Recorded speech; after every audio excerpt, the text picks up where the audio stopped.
బేహద్ పరం మహాశాంతి. ఈరోజు పురుషార్థమునకు ధారణా పాయింట్స్. బాప్ అంటున్నారు, పిల్లలు చాలా తేలిగ్గా, పూర్తిగా హల్కాగా ఉండండి. దేని గురించి ఎక్కువగా ఆలోచించవద్దు. ఏ విషయమైనా సరే, ఏ కార్యమైనా సరే, స్వయం మీరు ఆత్మ యొక్క స్వభావ సంస్కారంగా భావించి నడుస్తూ ఉండండి. దీన్ని అడ్రస్ 100% ఏదైనా బాపుకి సమర్పణ చేయండి. స్వస్థితిలో సెట్ అవ్వండి. పరమాత్మ బాపు యొక్క సాంగత్యంలో వచ్చి కూర్చోండి. అన్ని వైపుల నుండి తమ బుద్ధిని తొలగించేసి బాపు వైపుకు జోడించండి. సమయము పరివర్తన అయ్యేదే ఉంది. పిల్లలైన మీరు ఈ ప్రపంచంలో ఏది కూడా కొత్తగా అనిపించదు. అందుకనే మీకు డౌట్ వస్తూ ఉంటుంది. ఈ ప్రపంచంలో ఏది మీకు కొత్తగా అనిపించదు. ఎందుకంటే మీదంతా బేహద్ ప్రపంచం, పైన ప్రపంచం. బాపు పైన నిశ్చయం పెట్టుకోండి.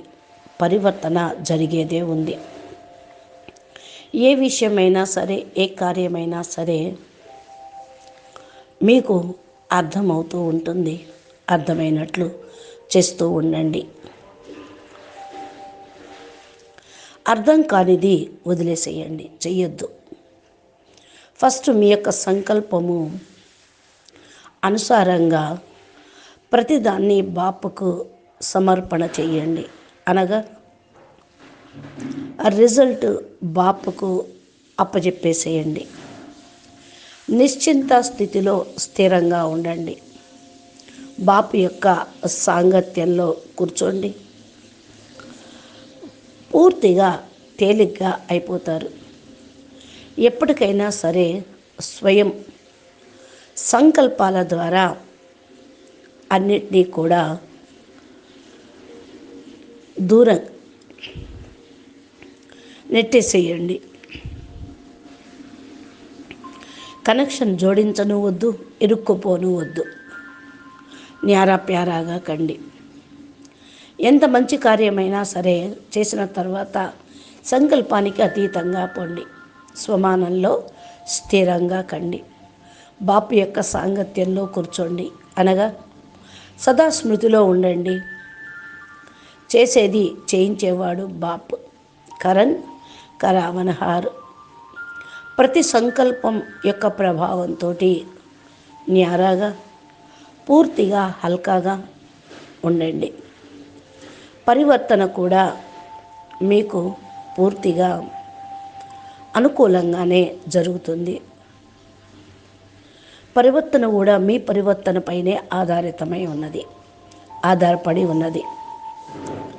కానీ లిమిటెడ్ సమయం వరకు పరివర్తన జరగాల్సిందే. అందుకనే బాపు చెప్పినది చాలా సూక్ష్మంగా అర్థం చేసుకొని ప్రతి ఒక్క దానికి న్యారా ప్యారాగా కండి. అతీతంగా ఉన్నటువంటి వస్తువు అతి ప్రియంగా ఉంటుంది. అంతిమ సమయంలో 100% రక్షించుకోగలుగుతారు.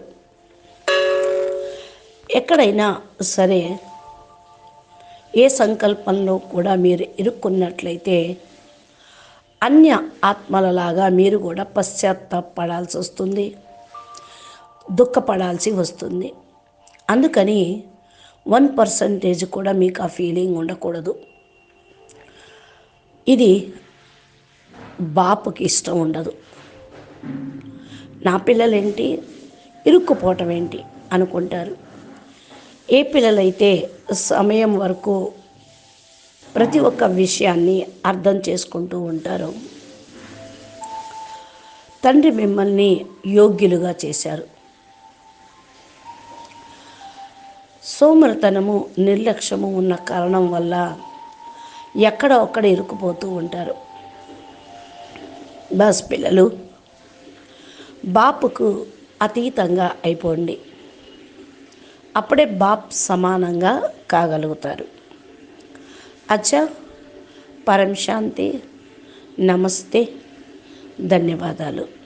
బేహద్కే బేహద్, పరం పరం పరం, మహాశాంతి హై, మహాశాంతి హై, మహాశాంతి హై. నమస్తే.